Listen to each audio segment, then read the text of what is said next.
بسم اللہ الرحمن الرحیم۔ سلطان برقیارو کے ہاتھوں شکست اٹھانے کے بعد محمد نے اپنی لشکر کے ساتھ خراسان کے زیریں علاقوں میں قیام کر رکھا تھا۔ اس کے پاس ایک بہت بڑا لشکر بھی جمع ہو گیا تھا، جس کی تربیت کا کام بھی تقریباً اس نے مکمل کر لیا تھا۔ محمد ایک روز تربیت کے میدان میں ہی زیر تربیت لشکریوں کی تربیت کا جائزہ لے رہا تھا۔ اس کے دو بڑے سالار غزغلی اور محمد بن معید الملک اس کی خدمت میں حاضر ہوئے۔ پھر غزغلی محمد کو مخاطب کر کے کہنے لگا، میرے خیال میں ہم نے جو یہ تربیت کا کام شروع کر رکھا ہے اسے ختم کر دینا چاہیے۔ اب ہم اس کے بغیر ہی اپنا کام نکال سکتے ہیں۔ اپنے سالار غزغلی کی اس گفتگو پر محمد بن ملک شاہ سلجوقی چونکا تھا۔ اس کی طرف دیکھتے ہوئے پوچھ لیا، تم کیا کہنا چاہتے ہو؟ میں سمجھا نہیں۔ اس پر غزغلی مسکرایا اور کہنے لگا، ہم آپ سے یہ گزارش کرنا چاہتے ہیں کہ ایک بہت بڑا اور اچھا انکشاف ہوا ہے، اور یہ ایک ایسا انکشاف ہے جس کو گزشتہ کئی برسوں سے چھپایا جاتا رہا ہے اور جس پر پردہ ڈال دیا جاتا رہا ہے۔ کیسا انکشاف ہو؟ محمد نے جستجو برے انداز میں غزغلی کی طرف دیکھتے ہوئے پوچھ لیا تھا۔ غزغلی پھر بولا اور کہنے لگا، بات یہ ہے کہ برقیاروق گزشتہ کئی سالوں سے سل کا مریض چلا آ رہا ہے۔ یہ بھید کسی پر نہیں کھلا۔ اب ہمارے مخبر یہ خبر لے کر آئے ہیں کہ برقیاروق نے ان دنوں حمدان میں قیام کر رکھا ہے اور وہ اب عملی طور پر کوئی کام کرنے کے قابل بھی نہیں رہا۔ میں اور محمد بن معید الملک نے ایک منصوبہ بندی کی ہے جس کے تحت ہم آپ کے سلطان بننے کے سارے راستے صاف کر سکتے ہیں، اور اگر ہم نے اس وقت کو استعمال نہ کیا اور فائدہ نہ اٹھایا تو آنے والے دور میں ہم کبھی بھی کوئی کامیابی حاصل نہ کر سکیں گے۔ کیا منصوبہ بندی ہے تمہاری؟ محمد نے غور سے اس کی طرف دیکھتے ہوئے پوچھ لیا تھا۔ غزغلی کہنے لگا، جو لشکر ہمارے پاس اس وقت تیار ہو چکا ہے، تعداد کے لحاظ سے وہ برقیارو کے لشکر سے تقریباً دگنا ہے۔ لشکر کو ہم دو حصوں میں تقسیم کرتے ہیں۔ ایک حصہ گمنام راستوں سے بڑی رازداری کے ساتھ اصفہان کی طرف روانہ کرتے ہیں۔ سب سے پہلے اصفہان پر قبضہ کر لیا جائے، اس طرح اصفہان کی طرف سے برقیارو کو کوئی مدد نہیں ملے گی اور اس کی پشت ننگی ہو جائے گی۔ دوسرے حصے کے ساتھ ہم خم ٹھونک کر برقیارو کے مقابلے پر جاتے ہیں، اور ہمیں امید ہے جب برقیاروق عملی طور پر جنگ میں حصہ نہیں لے گا تو اس کی شکست یقینی ہو جائے گی۔ محمد نے اس تجویز کو پسند کیا تھا، لہٰذا تربیت کے میدان سے وہ اٹھ کھڑا ہوا۔ زیر تربیت لشکریوں کو بھی اس نے تیاری کرنے کا حکم دیا۔ اس کے بعد اس نے غزغلی کے فیصلے پر یہ تبدیلی کی کہ پہلے لشکر کا ایک حصہ لے کر برقیاروق کا رخ کیا جائے، اور جب برقیاروق اس کی طرف متوجہ ہو جائے تو لشکر کا دوسرا حصہ گمنام راستوں سے ہوتا ہوا اصفہان پہنچ کر شہر پر قبضہ کر لے۔ چنانچہ ایسا ہی ہوا۔ ایک لشکر لے کر محمد خراسان سے روانہ ہوا، دوسرے لشکر کو اصفہان پر قبضہ کرنے کے لیے تیار کر دیا تھا۔ دوسری طرف سلطان برقیارو کے مخبر بھی بڑی تیزی سے کام کر رہے تھے۔ محمد ابھی خراسان سے روانہ بھی نہیں ہوا تھا کہ مخبروں نے سلطان کو اس کے عزائم کی اطلاع کر دی تھی۔ سلطان برقیاروق واقعی سل کے مرض میں مبتلا تھا اور بہت لاغر اور کمزور ہو چکا تھا۔ اس نے اپنے سالاروں کا اجلاس طلب کر لیا تھا۔ چنانچہ سارے سالار جب سلطان کے پاس جمع ہو گئے تب صورتحال سے سلطان نے سب کو آگاہ کیا۔ سلطان جب خاموش ہوا تب ایاز بن سیف الدین بولا اور کہنے لگا، سلطان محترم، اگر محمد یہ سمجھتا ہے سلطان برقیاروق سل کا مریض ہے اور اب وہ اپنا دفاع نہیں کر سکے گا تو یہ اس کی بھول ہے۔ ہم اس کا ایسا مقابلہ کریں گے کہ زندگی بھر یاد رکھے گا۔ اس کے بعد ایاز بن سیف الدین نے کچھ سوچا، دوبارہ سلطان کی طرف دیکھتے ہوئے کہنے لگا، سلطان محترم، ہم وقت ضائع کیے بغیر محمد کی طرف کوچ کریں اور اسے خراسان کے زیریں علاقوں میں ہی جا لیں۔ آپ لشکر میں رہیے گا، جنگ میں عملی حصہ نہیں لیں گے، اس لیے کہ آپ کی کمزوری آپ کے لیے نقصان کا باعث ہے۔ آپ پڑاؤ میں ہی قیام کیجیے گا، پھر دیکھیے گا کہ ہم ان کا مقابلہ کیسے کر سکتے ہیں۔ لشکر کی رہنمائی چکرمش، کمشتگین، سرخاب بن بدر، سرخاب بن کے خیسرو کریں گے۔ میں لشکر کے ایک حصے کے ساتھ گات میں رہوں گا۔ میں یہیں سے علیحدہ روانہ ہوں گا تاکہ میرے گات میں جانے کی کسی کو خبر نہ ہو۔ اس کے بعد پھر دیکھیے گا محمد کے لشکر کا ہم کیا حشر کرتے ہیں۔ برقیارو کے علاوہ سارے سالاروں نے ایاز بن سیف الدین کی اس تجویز سے اتفاق کیا۔ چنانچہ اس روز لشکر نے عشاء کی نماز کے بعد کوچ کیا تھا، جبکہ لشکر کے ایک حصے کے ساتھ ایاز بن سیف الدین نے علیحدہ کوچ کیا تھا۔ مورخین لکھتے ہیں کہ سلطان برقیاروق نے خراسان کے علاقے میں ہی محمد کے لشکر کو جا لیا تھا، اور اس کا اثر محمد کے لشکریوں پر منفی انداز میں پڑا۔ وہ تو سوچ رہے تھے سلطان برقیارق کے لشکر پر اچانک جا پڑیں گے، لیکن جب انہیں یہ خبر ہوئی کہ سلطان تو خود اپنا لشکر لے کر ان کا مقابلہ کرنے کے لیے پہنچ رہا ہے، اس سے ان پر ایک طرح کی دل شکنی طاری ہو گئی تھی۔ بہرحال بقول مورخین دونوں لشکر خراسان ہی کے علاقے میں ایک دوسرے کے آمنے سامنے ہوئے۔ دوسری طرف محمد کا دوسرا لشکر گمنام راستوں سے ہوتا ہوا اصفہان کی طرف بڑھا اور اصفہان پر جا کے اس نے قبضہ کر لیا تھا، اور یہ خبر سلطان برقیارق اور اس کے لشکریوں کے لیے یقیناً حوصلہ شکن تھی۔ بہرحال دونوں لشکر خراسان کے زیریں علاقوں میں ایک دوسرے کے سامنے آئے۔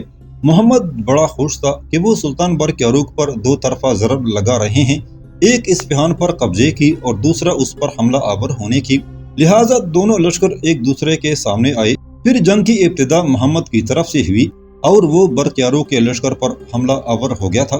جواب میں سلطان برقیارق تو پڑاؤ کے اندر آرام کر رہا تھا، اس کی طبیعت زیادہ ناساز تھی۔ لشکر کی کمانداری چکرمش، کمشتگین، سرخاب بن بدر اور سرخاب بن کے خیسرو کے ہاتھ میں تھی، چنانچہ وہ بھی بڑے عمدہ انداز میں حرکت میں آئے۔ پہلے انہوں نے تکبیریں بلند کی، پھر وہ بھی محمد کے لشکر پر حملہ آور ہو گئے تھے۔ جنگ جس وقت خوب بڑک اٹھی، تب اپنی پہلے سے طے شدہ منصوبہ بندی کے مطابق ایاز بن سیف الدین اپنی گاد سے نمودار ہوا، پھر وہ بھی محمد کے لشکر کی پشت کی جانب سے حملہ آور ہو گیا تھا۔ پشت کی طرف سے حملہ آور ہو کر اپنے پہلے ہی حملے میں ایاز بن سیف الدین نے جب محمد کے لشکریوں کو روندنا شروع کیا، تب محمد کے لشکر میں ایک ہلچل اور ایک خونی افراتفری برپا ہو گئی تھی۔ تھوڑی دیر کی مزید جنگ کے بعد محمد کو اپنے سامنے اپنی بدترین شکست صاف دکھائی دینے لگی تھی، لہٰذا ہزیمت اٹھا کر باغ کھڑا ہوا۔ اس موقع پر مورخین لکھتے ہیں کہ جب ایاز نے لشکر کے ایک حصے کے ساتھ محمد کی پشت سے حملہ کر دیا تو محمد کی فوج میدان جنگ سے باغ کھڑی ہوئی۔ چنانچہ اس کے بعد مورخین لکھتے ہیں کہ محمد نے اپنے بچے کچے لشکر کے ساتھ صوبہ خلات کے مقام ارقیس جا کے دم لیا تھا، جبکہ اس کے سالاروں میں سے کچھ اردن کی طرف بھاگ گئے، کچھ نے اصفہان کا رخ کر لیا تھا۔ محمد کے سالار غزغلی اور محمد بن معید الملک نے اپنی جان بچانے کے لیے بغداد میں جا کے پناہ لے لی تھی۔ سلطان برقیارق اور محمد کے ٹکراؤ کی یہ صورتحال مسلمانوں کے لیے بڑی ناقابل برداشت تھی۔ بار بار ان دونوں بھائیوں کا آپس میں ٹکرانا نہ صرف یہ کہ مسلمانوں کی طاقت اور قوت کو کمزور کر رہا تھا، بلکہ صلیبی قوتیں بھی مسلمانوں کی اس خانہ جنگی سے فائدہ اٹھا کر پھیلنا شروع ہو گئی تھی۔ لہٰذا سرکردہ لوگوں نے دونوں بھائیوں میں صلح کرانے کی کوشش کی اور عملی طور پر کسی حد تک دونوں بھائیوں میں صلح بھی ہو گئی تھی۔ بہرحال یہ صلح ہونے کے بعد چونکہ امن کی ایک کرن پیدا ہوئی تھی، لہٰذا اس صلح نامے پر دستخط کرنے کے بعد محمد نے اپنے اس لشکر کی طرف پیغام بھجوایا جو اصفہان پر جا کے قابض ہو گیا تھا، اور اس کے نام یہ حکم بھیجا کہ وہ سلطان برقیارق کے لیے اصفہان شہر خالی کر دیں۔ محمد کا جو لشکر اصفہان پر قابض ہو گیا تھا اس نے پس پیش سے کام لیا۔ اسی دوران سلطان برقیارق وہاں پہنچ گیا۔ سلطان برقیارق کی بیماری زور پکڑتی جا رہی تھی اور وہ بڑی نرمی سے کام لے رہا تھا۔ اصفہان پہنچ کر اس نے اصفہان میں جو محمد کا لشکر تھا اسے اپنی اطاعت کا پیغام دیا۔ جواب میں لشکر نے انکار کر دیا۔ اس پر سلطان برقیارق اور ایاز بن سیف الدین اور دوسرے سالاروں نے دھمکی سے کام لیا اور شہر پر حملہ آور ہونے کا فیصلہ کیا تھا۔ اب محمد کے ان لشکریوں نے شہر خالی کر دیا، چونکہ محمد کی بیگمات، اس کے قریبی عزیز و اقارب اور دوسری عورتیں بھی اصفہان میں ہی قیام کیے ہوئے تھے۔ لہٰذا مورخین یہ بھی لکھتے ہیں سلطان برقیارق نے سلطان محمد کی بیگمات کو باحفاظت اصفہان سے محمد کی طرف روانہ کیا۔ مورخین مزید لکھتے ہیں سلطان برقیارق نے لشکریوں اور بیگمات کی حد سے زیادہ عزت کی اور مال و اسباب دے کر محمد کے پاس با احترام تمام پہنچا دیا۔ اسی دوران ایک اور تبدیلی بھی آئی۔ محمد کے لشکر کا ایک سالار الغازی جو اندرونی طور پر سلطان برقیارق کے حق میں تھا، ان حالات میں وہ بغداد پہنچا اور خلیفہ مستظہر سے التماس کی کہ وہ سلطان برقیارق کے نام کے خطبے کی اجازت دے۔ خلیفہ مان گیا۔ اس موقع پر حلہ شہر کے حاکم صدقہ نے اعتراض کیا، اور جب اسے یہ خبر ہوئی کہ برقیارق اور محمد کے درمیان مصالحت ہو گئی ہے تو اس نے اس پر کوئی اعتراض نہ کیا۔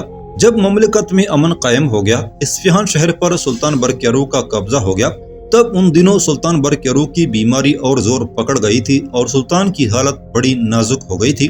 اس موقع پر سلطان نے بغداد جانے کا ارادہ ظاہر کیا۔ مورخین لکھتے ہیں کہ سلطان برقیارق اصفہان سے بعارض سیل یزدگرد سے روانہ ہو کر بغداد روانہ ہوا۔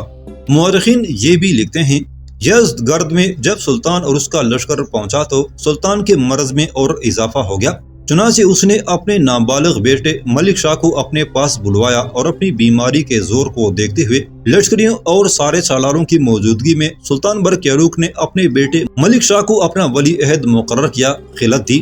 اس کے بعد مورخین یہ بھی لکھتے ہیں کہ سلطان نے امیر ایاز کو طلب کیا۔ امیر ایاز بن سیف الدین جب سلطان برقیروق کی خدمت میں حاضر ہوا تو سارے سالاروں اور لشکریوں کے سامنے سلطان برقیروق نے ایاز کو اپنے بیٹے ملک شاہ کا وزیر مقرر کیا۔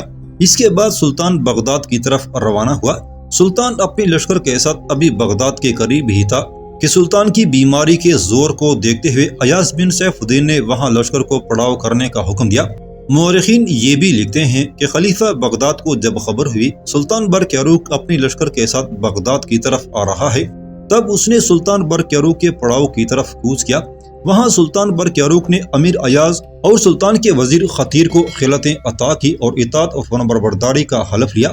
اس کے بعد وہ بغداد واپس لوٹ گیا، لیکن وقت اور حالات کی ستم ظریفی کے بغداد سے باہر جہاں ایاز بن سیف الدین نے اپنی لشکر کو پڑاؤ کرنے کا حکم دیا تھا، وہاں سلطان کی بیماری حد سے زیادہ ہو گئی تھی، چنانچہ اپنے بیٹے اور سارے سالاروں کو سلطان نے اپنے خیمے میں طلب کیا۔ اس موقع پر سلطان پر نکاحت طاری ہو چکی تھی۔ سلطان کا بیٹا، اس کے اہل خانہ اس وقت سلطان کے پاس موجود تھے۔ سارے سالار جب سلطان کے خیمے میں داخل ہوئے تو سلطان کچھ دیر تک بڑے غور سے اپنے سارے سالاروں کا جائزہ لیتا رہا۔ کچھ دیر کے لیے اس کی نگاہیں ایاز بن سیف الدین پر جم گئیں، پھر دھیمے سے لہجے میں کہنے لگا، سیف الدین کے بیٹے، میں نے زندگی کے ہر موڑ پر تم پر اعتماد اور بھروسہ کیا، اور میں جانتا ہوں میری موت کے بعد تم میرے اہل خانہ سے بھی ویسا ہی سلوک کرو گے جیسا مجھ سے کرتے رہے ہو۔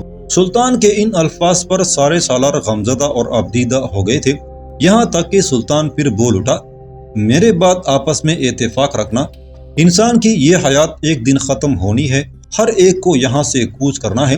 میری اپنی زندگی کی کہانی و داستان بھی ختم ہو رہی ہے، اس بنا پر میں نے تم لوگوں کو بلایا ہے۔ جو کچھ میں کہنے لگا ہوں انہیں میری زندگی کے آخری الفاظ سمجھ کر ان پر عمل کرنا۔ دیکھو، موت وہ دشمن ہے جسے زیر نہیں کیا جا سکتا۔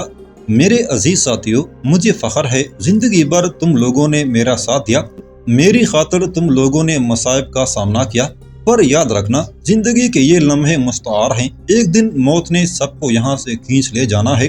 یہ بھی یاد رکھنا، کوئی قاضی بازار، وقت کا کوئی محتسب، اجالوں کی تزئین کرنے والا کوئی حرف نگار، اور غرور و فخر کے طبل و علم بلند کرنے والا کوئی عنان بھی ٹال نہیں سکتا۔ بڑے بڑے کوہستانوں کا سینہ شق کرنے والے اس دشمن کا شکار ہو گئے۔ یہاں تک کہنے کے بعد سلطان برقیروق کی آواز ڈوبنے لگی تھی۔ کچھ دیر کے سکوت کے بعد سلطان کی پہلے کی نسبت زیادہ دھیمی آواز سنائی دی، میرے عزیز ساتھیو، میری موت کے لمحات صف در صف، قطار در قطار اس وقت میرے سامنے کھڑے ہیں۔ زیست کے سارے ارادے بے جہت ہوتے جا رہے ہیں، بدن سے جی اکاڑتے موت کے انوکھے کہے میری سماعتوں میں گونجنے لگے ہیں۔ میری ایک بات پر ضرور عمل کرنا، آپس میں اتفاق اور تعاون رکھنا۔ دیکھو، قطرہ اگر قطرے سے جدا ہو جائے تو کچھ نہیں رہتا۔ یہاں تک کہتے کہتے سلطان پھر خاموش ہو گیا، اونچے اونچے سانس لے رہا تھا۔ سلطان مزید کچھ کہنا چاہتا تھا کہ یہاں تک کہتے کہتے اس کی زبان رک گئی، اور پھر اچانک موت اس پر غلبہ پا گئی۔ ایاز بن سیف الدین اور سلطان کے بیٹے ملک شاہ نے آگے بڑھ کر جب سلطان کا جائزہ لیا تو سلطان برقیروق کی روح اس عالم فانی سے ہمیشہ کے لیے کوچ کر چکی تھی۔ یہ صورتحال دیکھتے ہوئے لشکر کے اندر غم اور اندوہ کی لہر دوڑ گئی تھی۔ اس روز ایاز بن سیف الدین کے حکم پر لشکر نے کوچ کیا، اصفہان کا رخ کیا، اور اصفہان میں سلطان کو دفن کر دیا گیا۔ مورخین یہ بھی لکھتے ہیں سلطان برقیروق نے اپنے زمانے حکومت پہ اس قدر تکالیف، مصائب اور جھگڑے دیکھے اور اٹھائے کہ اس سے بیشتر سلجوقی سلطانوں میں کسی نے نہ دیکھے تھے، لیکن جب اس کی حکومت مستقل ہو گئی، فتنہ و فساد ختم ہو گیا اور چاروں طرف سے خوش نصیبی کے آثار نمایاں ہو چکے، تو اس کی موت کا زمانہ آ گیا اور سلطان قضا کو گلے لگاتے ہوئے زمین کی آغوش میں چلا گیا۔ ختم شد۔